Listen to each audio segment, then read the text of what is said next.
안녕하세요. 파파앤선의 파파입니다. 최근에 관심이 많은 것 같아요. 거기 반도체에 대해서 관심이 많은 것 같아서 반도체를 한번 SK 하이닉스에 대한 부분을 한번 대략적으로 한번 보도록 하겠습니다. SK 하이닉스 우리나라 넘버 2 기업이죠. 삼성전자 다음으로 SK 하이닉스인데 삼성전자와 SK 하이닉스가 사실 우리나라 주식시장을 끌고 가고 있다고 과언이 아닌데 해도 과언이 아닌데 과연 그렇다면 SK 하이닉스는 D램이잖아요. 메모리 반도체에 주로 특화되어 있고 삼성도 메모리 반도체지만 요새 시스템 반도체 뭐 한다고 많이 조금 이렇게 그쪽으로 치우쳐져 있고 뭐 세계적인 동향을 봐들어도 최근에 또 인텔이 또 미국에서는 이제 반도체를 직접적으로 하겠다 이래서 외국의 뭐 TSMC라든지 삼성전자를 들어오라 이런 거를 많이 얘기를 하고 자기 나라로 또 그것도 안 돼서 뭐 인텔에서 직접 자기네들이 더 공격적으로 하겠다 그래서 인텔에서 투자를 한다 이렇게 하고 뭐 말이 다들 무성하잖아요. 일본 같은 경우에는 또 TSMC 보고 좀 들어오라 이러는데 사실 또 크게 메리트가 없으니까 뭐 TSMC 입장에서는 주저하는 입장도 있고 뭐 TSMC는 또 미국에 상장이 돼 있고 삼성전자는 한국에 있지만 시가총액으로 보면 또 그것도 크잖아요. 사실은 경쟁력은 여러 가지를 하고 있는 삼성전자가 큰데 코리안 프리미엄이 또 있는 거죠. 코리안 프리미엄이라기보다는 아메리칸 어드밴티지죠. 돈이 기축통화가 있는 뭐 일본도 마찬가지고 기축통화고 유로를 쓰고 있는 나라도 마찬가지고 사실은 어떤 그런 측면에서 이 한국 그 주식 시장이 약간은 전체 퍼도 막 낮고 뭐 과거에는 뭐 북한 때문에 리스크 때문에 크다 이래 얘기했지만 지금은 좀 어떤 시장의 자금 그다음에 기축통화가 아니라는 거 그런 측면 때문에 우리 성장 기업들이 그만큼 그 어떤 취급을 못 받고 있는 그런 것도 많다고 볼 수가 있죠. 그래서 SK 하이닉스 같은 경우엔 반도체 산업을 봤을 때는 반도체는 그 우리가 성장 사이클을 봐야 되지 않습니까? 가령 옛날에는 하이테크 산업이었죠. 반도체라고 그러면 뭐 지금은 반도체가 엄청나게 많이 쓰이잖아요. AI도 마찬가지고 지금 얘기되는 거 전부 다 반도체와 관련된 얘기인데 차량도 마찬가지고 자율주행도 마찬가지고 뭐 AI도 마찬가지고 뭐 전자시대에 지금 메타버스도 마찬가지고 전부 메타버스도 엄청나게 많이 차지하잖아요. 근데 이게 반도체가 없이는 얘기가 안 되는 거거든요. 메타버스를 제대로 하려고 그러면 반도체가 안 할 수가 없죠. 그래서 SK 그를 보게 되면 SK 하이닉스를 보게 되면 그래프 자체가 과거에는 반도체라는 업종이 성장 업종이었지만 세월이 지나서 이거는 이제 경기 변동형이 되어버렸잖아요. 경기 변동형이 된 상태라서 그래프 자체가 이제 사실 왔다 갔다 하는 그런 경기에 따라서 왔다 갔다 출렁이게 되는 그런 측면이 있는데 또 이게 또 이 반도체다 보니까 이게 우상향을 하면서 왔다 갔다 하는 그런 패턴을 보이고 있어요. 근데 또 보면은 그 그래프 자체에 대한 어떤 주기가 상당히 지금 짧아지고 있다는 걸 알 수가 있어요. 월간 차트를 이렇게 보시게 되면 과거에는 그 주기가 우상향을 했지만 텀 자체가 조금 길었다고 하면 그 최근에는 그게 계속 그 짧아지고 있는 올라갔다가 다시 또 내려가고 올라가고 그래서 이거를 사실은 경기 후퇴기인 건지 지금이 아니면 다시 올라갈 건지 그런 걸 잘 예측하기가 어려워요. 그래서 지금 완만하게 상향을 하고 있는데 그래서 기본적인 생각은 삼성전자나 하이닉스나 마찬가지로 이런 경기 변동 측면이 아니고 우상향을 계속하고 있는 상황이기 때문에 그냥 여윳돈이 있으면 그냥 묻어두라 하는 그런, 그 많이 성장은 안 하겠지만 적어도 15%에서 20% 정도, 15% 정도는 성장을 하는 그런 개념으로 이거를 가지고 계시라 하는 그런 쪽에 얘기를 할 수밖에 없을 것 같고요. 그래서 지금 최근에는 뭐 14만 원, 15만 원까지 올라갔다가 지금 11만 원까지 좀 떨어졌는데, 이 경기 변동형 주식을 봤을 때는 피터 린치도 얘기를 했지만 제일 봐야 될 부분은 재고예요.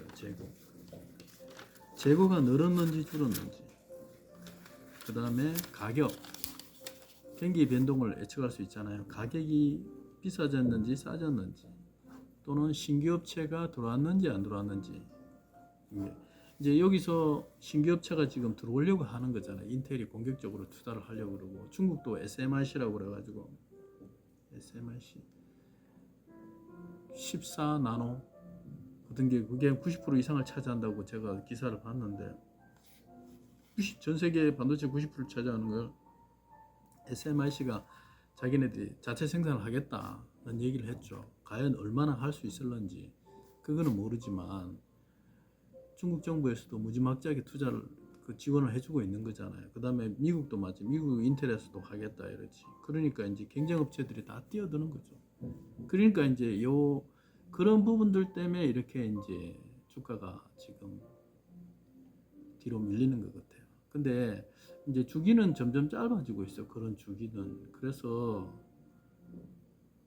경쟁자가 그렇게 할 때 과연 여기서 가만히 있지는 않잖아요. 공격적인 투자를 할 수 있고, 이게 이제 결국은 장치 산업이 되다 보니까 얼마나 배팅을 할 수 있느냐, 능력이 있느냐가 문제인데, 그 다음에 기술도 있어야 되고, 기술도 뭐 하루아침에 되는 게 아니잖아요. 30년 축적이 돼야 되고, 어느 날 갑자기 뚝딱 되는 게, 중국이 뭐 그럴 것 같았으면 벌써 했죠. 못했잖아요.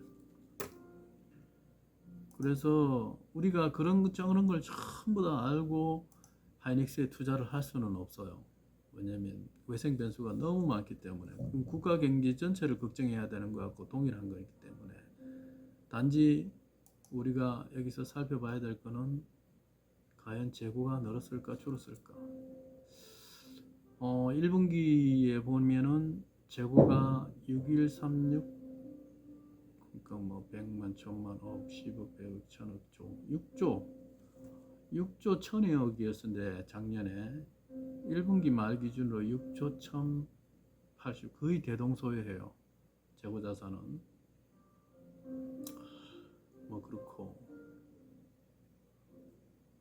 다른 거는 뭐 그렇고, 매출액을 한번 볼게요. 매출액은 3개월인데 작년에는 7198, 그러니까 7조 1980억이었는데 3분기에 8조 4900, 매출이 늘었어요.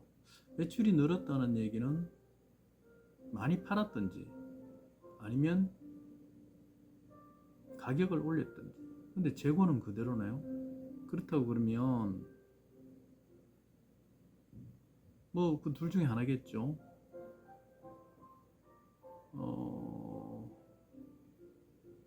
매출 원가를 볼까요? 매출 원가는 조금 늘었네요. 작년 기준으로 50보다는 5조인데 5조 7천이었거든요. 매출 원가는 조금 늘었고, 매출은 그거와 비교할 수 없을 정도로 더 늘었어요. 1분기 실적은 좋아요. 매출이 늘었다는 거는 캐파가 금방금방 늘지는 않을 거기 때문에 가격이 좀 올랐다는 얘기죠. 1분기에. 그렇게 보면 1분기까지는 현금 흐름도 좋네요. 영업활동 현금 흐름도 2조 3천이 1분기, 작년 1분기 2조 3천인데 올해는 3조 2천이에요. 늘었어요. 이 좋은 거죠. 투자 활동도 활발해요. 3조 8천 했는데 올해는 5조 8천을 했어요. 1분기에. 그 다음에 재무적으로도 플러스예요. 뭐 들어왔어요. 돈이. 근데 1조 3천인데 1조 9천이 들어왔어요. 그래서 분기말 현금도 늘었어요. 미시하겠지만 기초 현금이 워낙 많았었는데 조금 줄어가지고 조금 늘었어요. 그래서 2분기는 지금 아직 정식 보고서는 제출이 안 된 상태지만 2분기를 뉴스는 나왔잖아요. 뉴스는 나왔으니까 뉴스를 보게 되면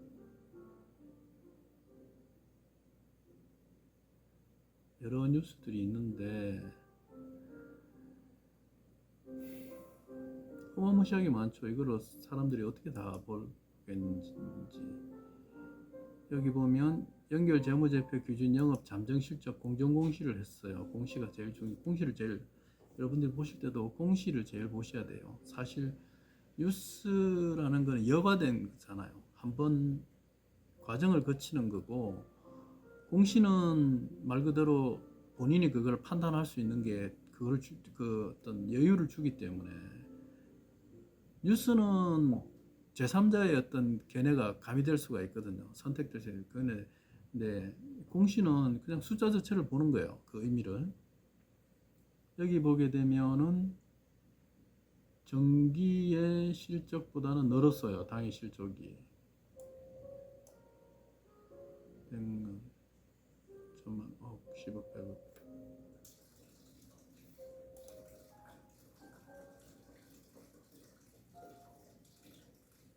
(10조) 8조 5천에서 10조로 늘었어요.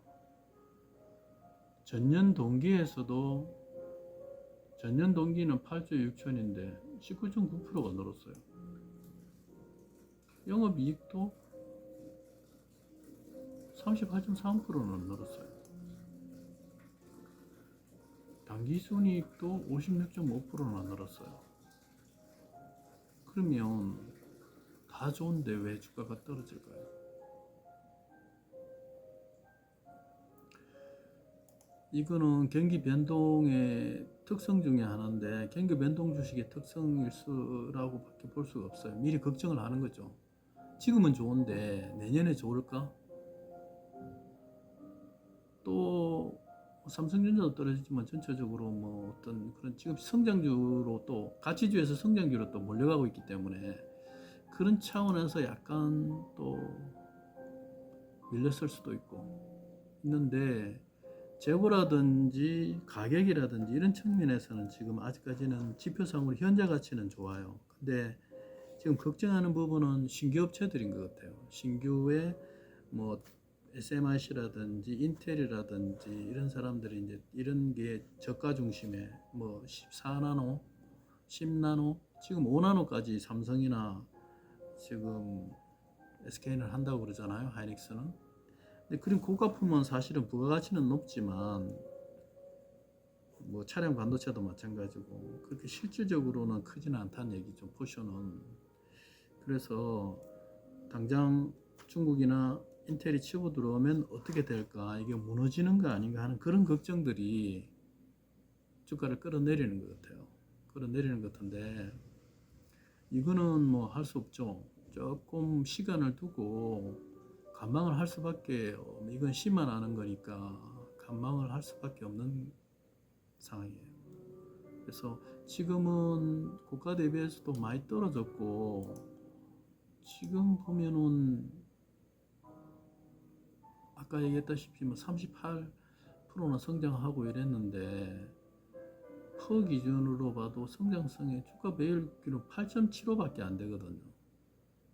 올해 17.29. 이 제조업에서 아까 성장성도 그렇게 38%씩이나 늘어나고 이러는데, 성장률 한번 볼까요? 투자지표로 성장성을 보게 되면 매출액 증가율이 올해 18%, 내년에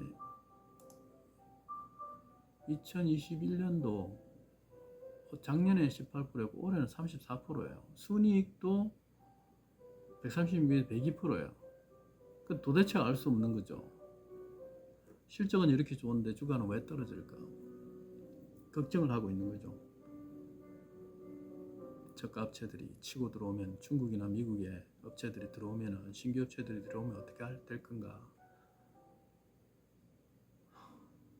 그러나 당장 뭐 이 업체가 망하지 않는 이상